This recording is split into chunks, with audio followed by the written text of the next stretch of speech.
एक सरोवर में 3 दिव्य मछलियां रहती थी।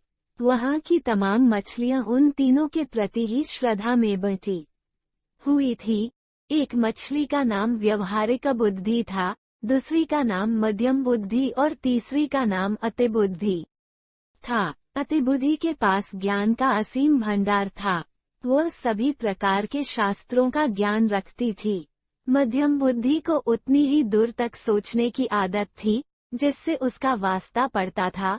वह सोचती कम थी, परंपरागत ढंग से अपना काम किया करती थी। व्यवहारिक बुद्धि न परंपरा पर ध्यान देती थी और न ही शास्त्र पर। उसे जब जैसी आवश्यकता होती थी निर्णय लिया करती थी और आवश्यकता न पड़ने पर किसी शास्त्र के पन्ने तक नहीं उलझती थी। एक दिन कुछ मछुआरे सरोवर के तट पर आए और मछलियों की बहुतायत देखकर बातें करने लगे कि यहाँ काफी मछलियाँ हैं, सुबह आकर हम इसमें जाल डालेंगे। उनकी बातें मछलियों ने सुनी। व्यवहारिक बुद्धि ने कहा, हमें फौरन ये तालाब छोड़ देना चाहिए। पतले सोतों का मार्ग पकड़कर उधर जंगली घास से ढके हुए जंगली सरोवर में चले जाना चाहिए। मध्यम बुद्धि ने कहा, प्राचीन काल से हमारे पूर्वज ठंड के दिनों में ही वहां जाते हैं और अभी तो वो मौसम ही नहीं आया है। हम हमारे वर्षों से चली आ रही इस परंपरा को नहीं तोड़ सकते। मछुआरों का खतरा हो या न हो, हमें इस परंपरा का ध्यान रखना है। अति बुद्धि ने गर्व से हंसते हुए कहा, तुम लोग अज्ञानी हो, तुम्हें शास्त्रों का ज्ञान नहीं है। जो बादल गरजते हैं वे बरसते नहीं है।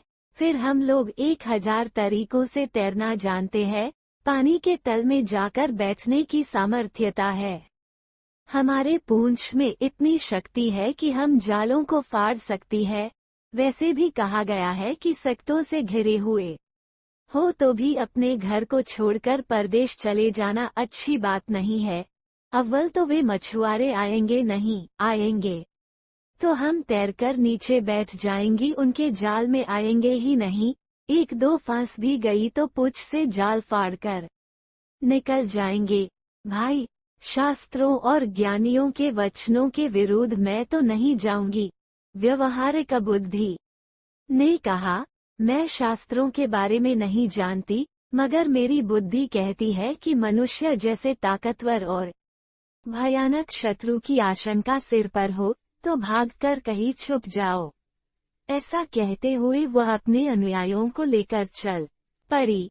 मध्यम बुद्धि और अति बुद्धि अपने परंपरा और शास्त्र ज्ञान को लेकर वहीं रुक गईं। अगले दिन मछुआरों ने पूरी तैयारी के साथ आकर वहां जाल डाला और उन दोनों की एक न चली। जब मछुआरे उनके विशाल शरीर को टांग रहे थे तब व्यवहारिक बुद्धि ने गहरी सांस लेकर कहा, इनके शास्त्र ज्ञान ने ही धोखा दिया। काश इनमें थोड़ी व्यवहारिक बुद्धि भी होती। व्यवहारिक बुद्धि से हमारा आशय है कि किस समय हमें क्या करना चाहिए और जो हम कर रहे हैं उस कार्य का परिणाम निकलने पर क्या समस्याएं आ सकती है, ये सोचना ही व्यवहारिक बुद्धि है। बोलचाल की भाषा में हम इसे कॉमन सेंस भी कहते हैं।